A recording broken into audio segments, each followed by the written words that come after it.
Tuhan, pertolongan kami datangnya hanya daripada Tuhan Yesus. Tuhanlah yang kami nantikan dalam setiap kehidupan kami. Bahkan Tuhan, kami bersyukur jika kami boleh dipertemukan di tempat ini memuji memuliakan nama Tuhan. Tuhan, sebentar kami Bapa mendengarkan sebagian dari kebenaran firman Tuhan. Untuk bungkus hamba-Mu baru dengan kuat kuasa Roh Kudus. Dan setiapnya disampaikan adalah perkataan Tuhan. Berkat setiap kami Bapa yang ada di tempat ini, sinar kemuliaan Tuhan boleh terpancar. Urapi kami lebih lagi supaya nama Tuhan boleh dipermuliakan. Di dalam nama Tuhan Yesus, kami siap mendengarkan firman-Mu. Kami siap mendengarkan firman Tuhan, sama-sama kita katakan amin. Shalom. Shalom.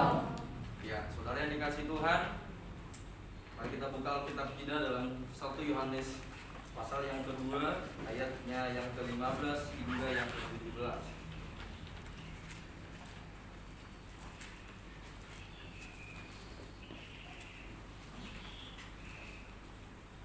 Sudah dapat katakan amin. Ya, kita akan membaca secara bersama-sama dalam hitungan ketiga. 1, 2, 3.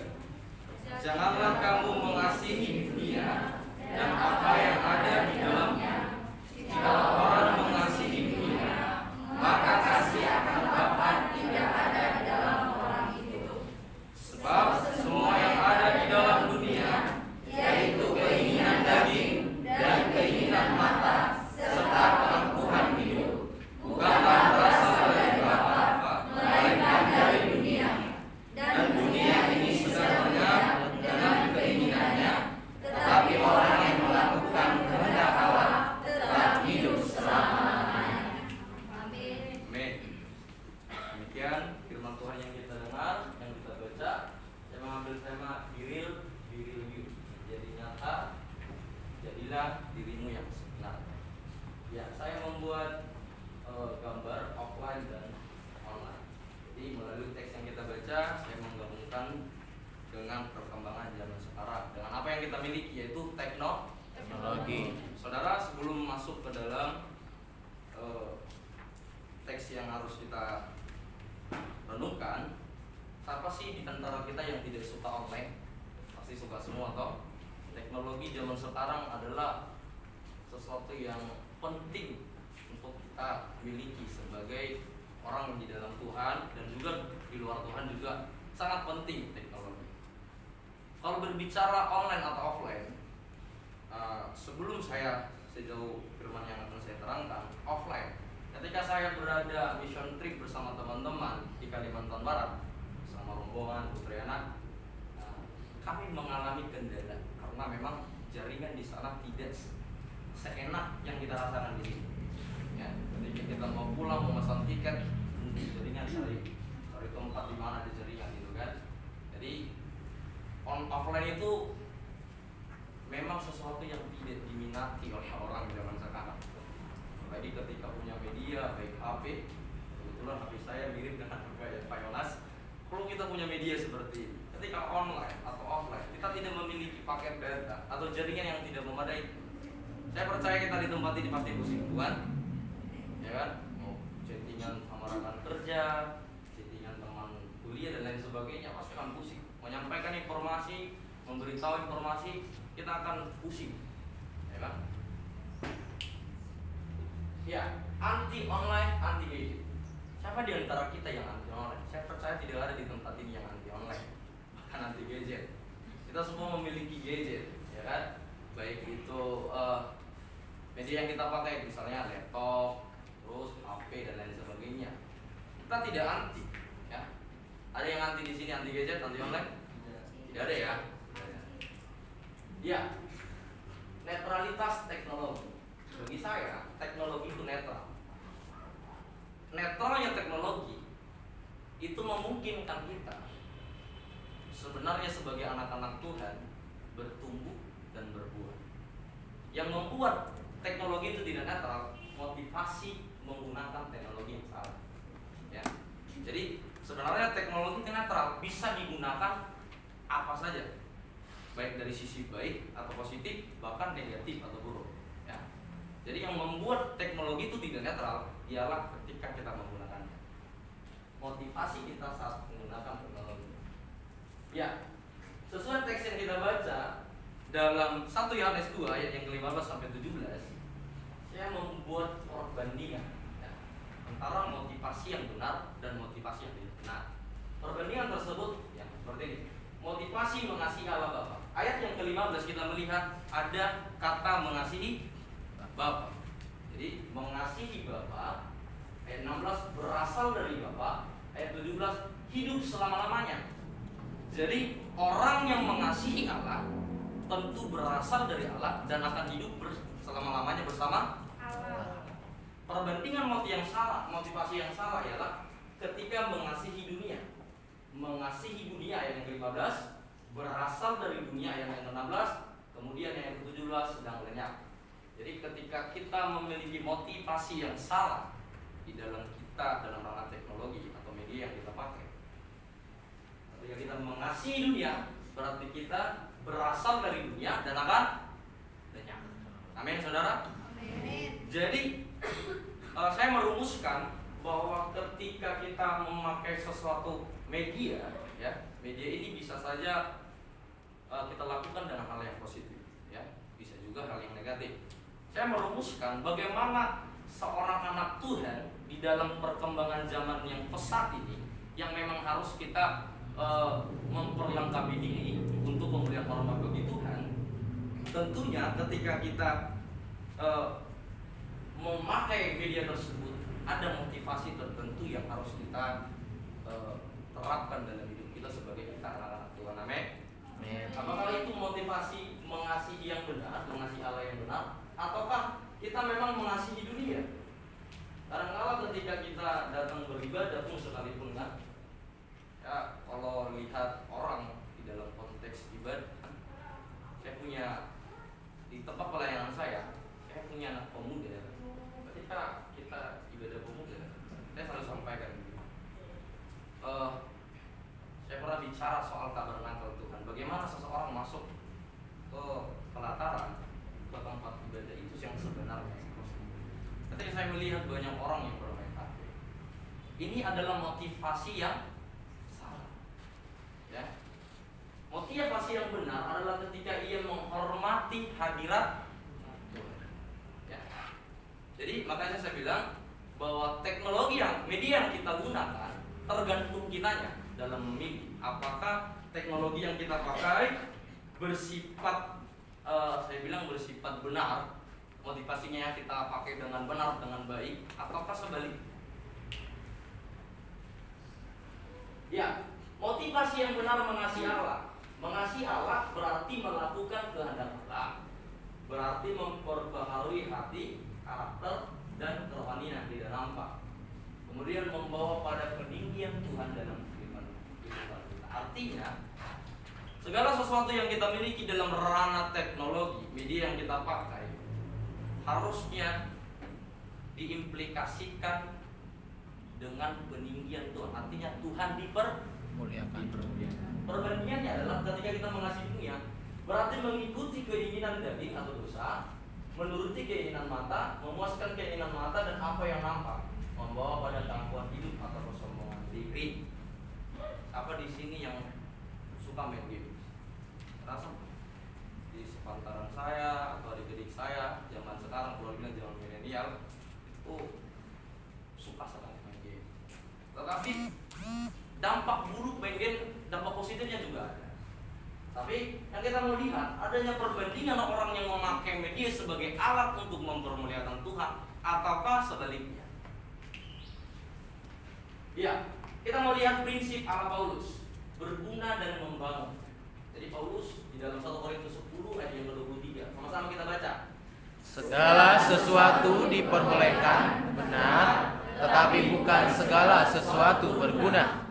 Segala sesuatu diperbolehkan, benar, tetapi bukan segala sesuatu membangun. Ya, prinsip Paulus ialah berguna dan membangun untuk diri kan, sesama, dan kerajaan Allah. Jadi ketika prinsip ini, ketika kita memakai media, alat yang kita pakai harus ada 3 prinsip. Apakah dia membangun untuk diri kita? Apakah media yang kita pakai membangun sesama kita, ataukah juga media yang kita pakai untuk memperluas kerajaan Allah? Kita akan lihat. Ya, motivasi yang benar dalam ranah prinsip tadi yang dipakai Paulus, berguna dan membangun diri, berguna dan membangun sesama, berguna dan membangun kerajaan. Saya memakai media. Jadi saudara yang dikasih Tuhan, media kita sekarang media bisa saja informasi bisa kita dapatkan secepat kilat, apapun informasinya bisa kita dapatkan melalui media. Tetapi penyalahgunaan media itu tergantung kita saat kita memilih. Apakah media ini kita pakai dengan baik atau tidak. Next. Ya. Gadget tidak nampak ya. Gadget tidak boleh merenggut kehangatan keluarga. Ketika kita ada di rumah, contoh, kita makan bersama dalam keluarga, mungkin sudah sering disampaikan. Sementara di zaman milenial ini kehangatan keluarga tidak ada.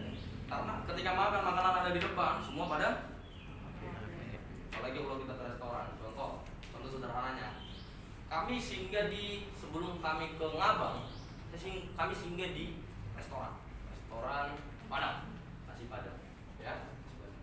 Ketika kami pesan makanan, saya melihat dan saya sendiri melakukan, contoh, kami main HP, contoh kan. Jadi makanan ada, tapi kita main HP, sibuk dulu memang. Relasi jadi berkurang, hubungan jadi tidak harmonis karena semua pada sibuk main HP. Next.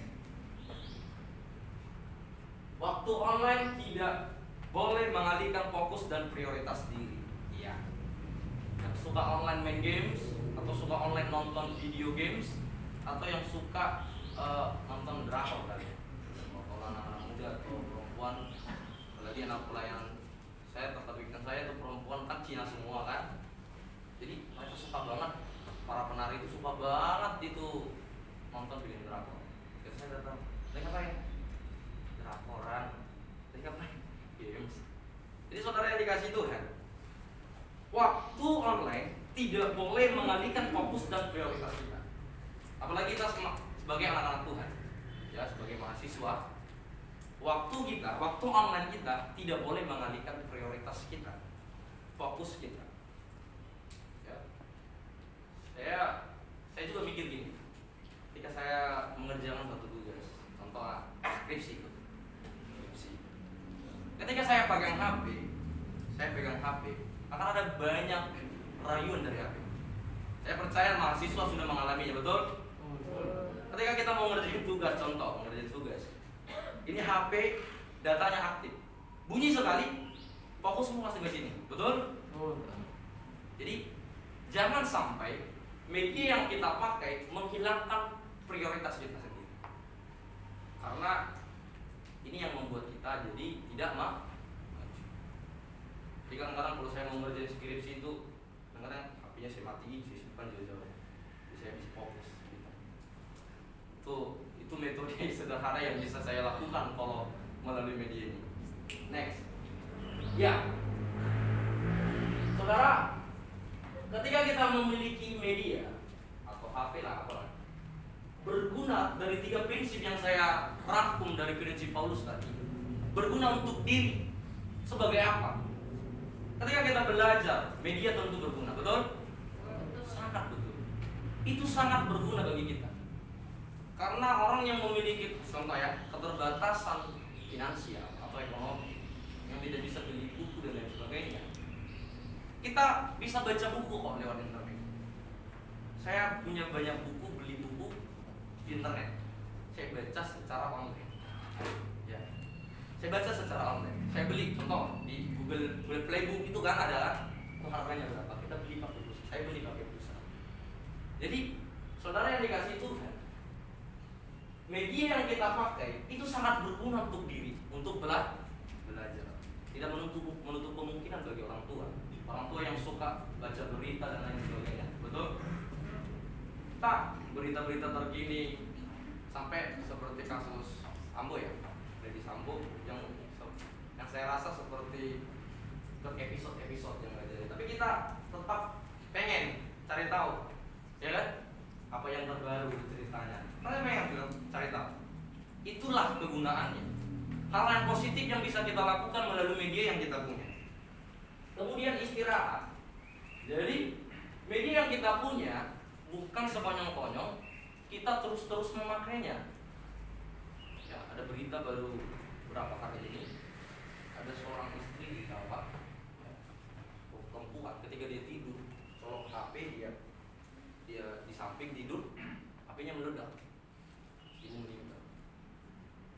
Jadi bukan hanya media, bukan hanya kitanya yang bisa istirahat, yang harus perlu istirahat. Medianya juga perlu karena saat media yang memang sekarang ini memang dibutuhkan oleh masyarakat dan memang tidak terlepas dari kalangan masyarakat. Kalau medianya tidak istirahat, kan ini menjadi suatu apa ya saya bilang? Suatu menjadi tabiat ketika kalau kita kebiasaan contoh kan, ketika kita selalu sering memakai media, nanti kita tidak tahu mengatur waktu karena media yang ada. Seperti ibu yang tadi yang meninggal karena gadgetnya karena medianya sendiri, karena HP-nya sendiri. Kita tidak ada waktu istirahat. Baik anak pemuda yang suka main games, kadang sampai pagi ya kan, yang nonton drakoran kadang sampai berapa jam. Kita tidak istirahat. Radiasi HP, radiasi media yang kita pakai itu merusak otak kita.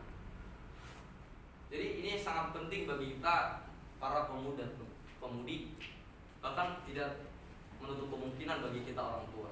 Radiasi HP itu sangat merusak otak kita. Walaupun sekarang ada dijual ke anti radiasi dan lain sebagainya, saya merasa itu belum cukup ketika kita tidak membatasi penggunaan media kita. Kemudian stabilitas emosi, ya.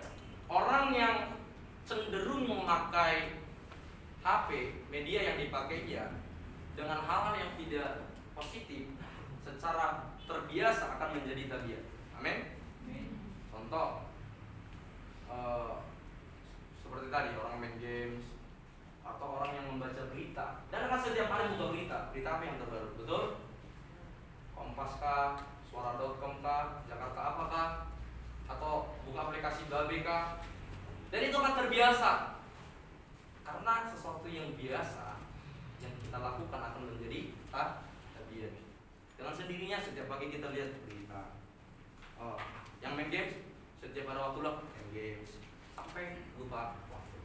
Kemudian doa ibadah. Melalui media tak jarang kita melupakan hubungan atau relasi kita di hadapan Tuhan.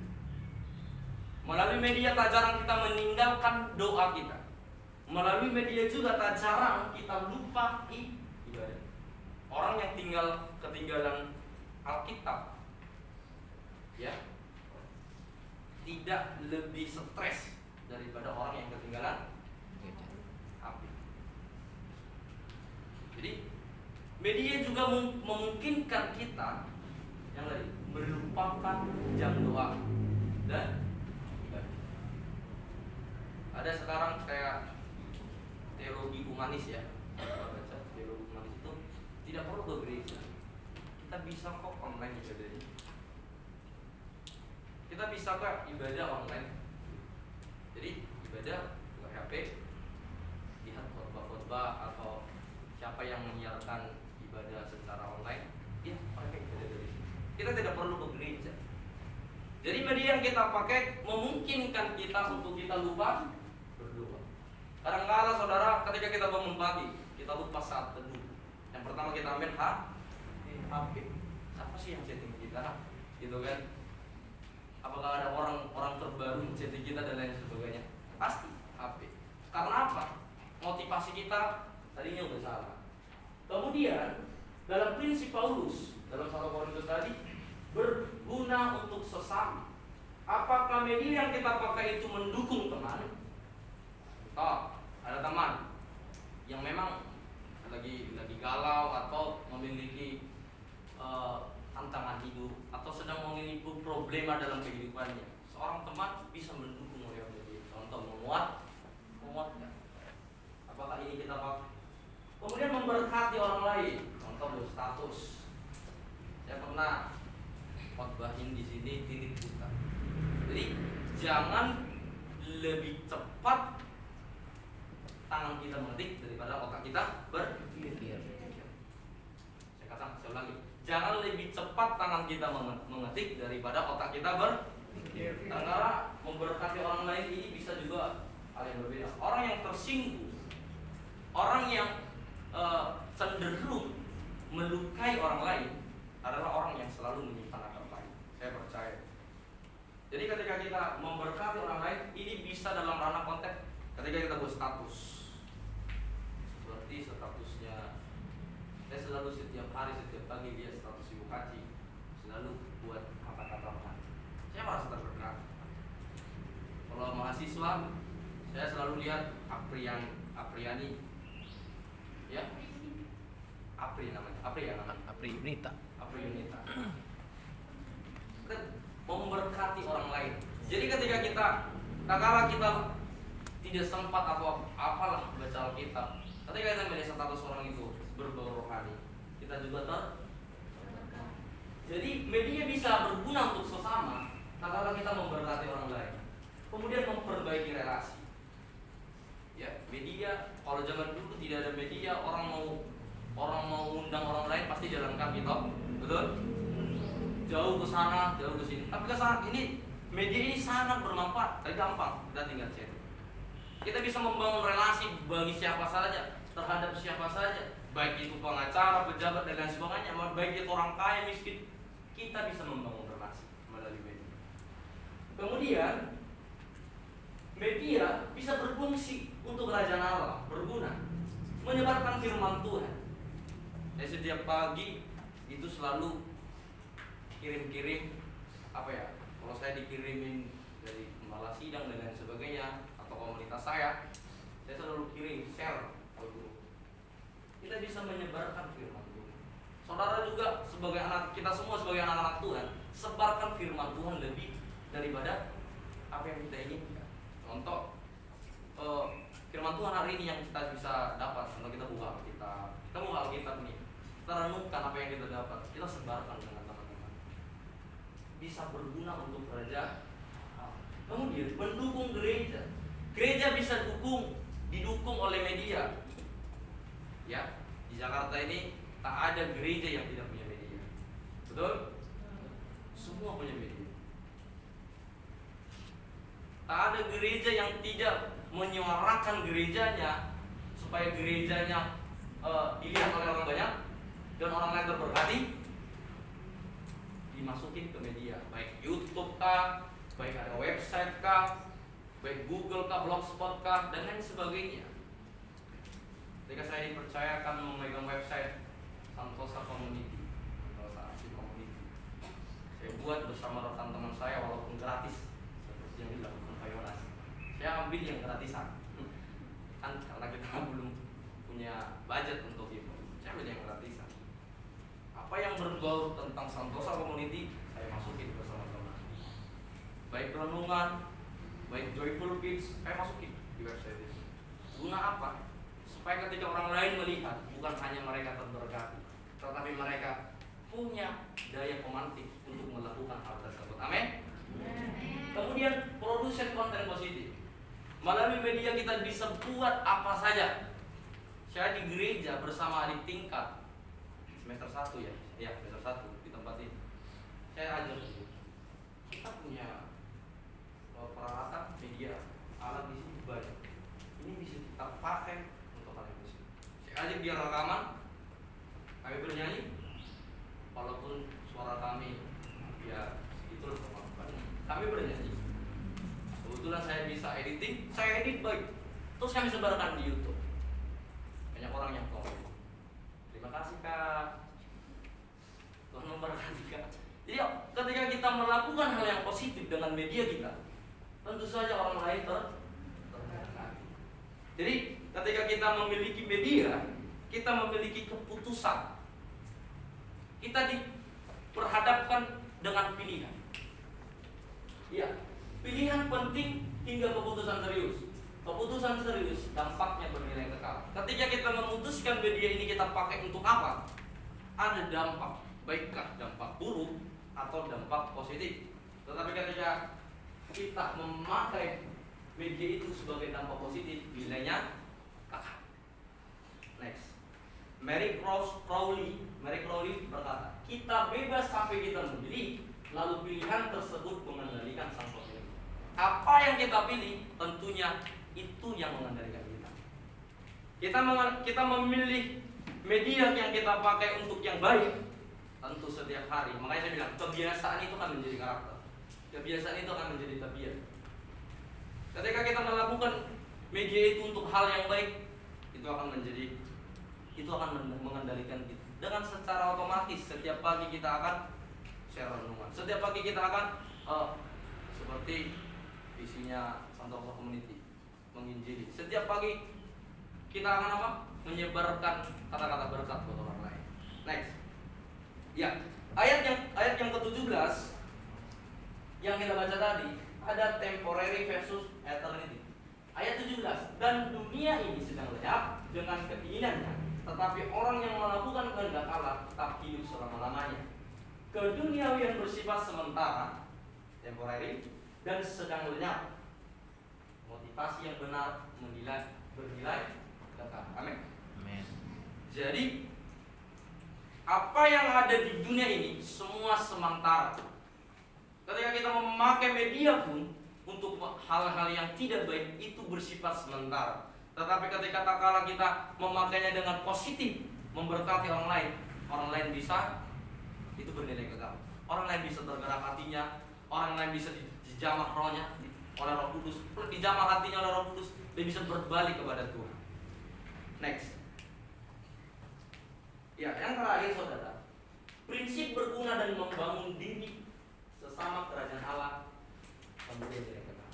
Jadi media yang kita pakai bisa membangun diri kita. Yang kedua, bisa membangun sesama, kemudian memperluas kerajaan Allah. Dan goal settingnya adalah nilai yang kekal. Nilai kekal itu adalah kita di titik puncak di mana Tuhan Yesus berkata ini anak.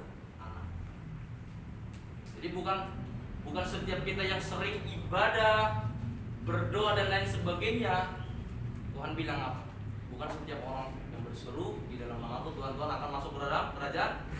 Tetapi apa? Yang melakukan. Saya percaya ini tidak gampang dilakukan untuk kita sebagai anak-anak Tuhan. Tetapi Tuhan katakan bahwa kita harus berjuang. Jadi gunakan apa yang ada bagi diri kita, baik itu gadget kita, media kita, baik apapun yang ada bagi kita, untuk diri kita sendiri, membangun diri, memperlengkapi diri, kemudian untuk sesama kita menjadi berkat dan memperluas kerajaan Allah di surga. Sebab kita adalah anak-anak Allah. Terima kasih. Dalam firman ini menjadi rema bagi kita, untuk kemudian hormat bagi nama Tuhan. Kita berdoa. Terima kasih Bapa, kami telah mendengar kebenaran firman-Mu, bahwa ketika kami memiliki media, kami boleh memfungsikannya sesuai dengan maunya Tuhan. Ajar kami Tuhan untuk tetap takut akan nama-Mu, bulatkan dan tekadkan hati kami untuk tetap selalu ada di dalam lingkaran Tuhan. Biarlah setiap kami boleh diberkati Tuhan, dan setiap kami boleh menjadi berkat. Dalam nama Tuhan Yesus kami bersyukur dan berdoa. Haleluya. Amin.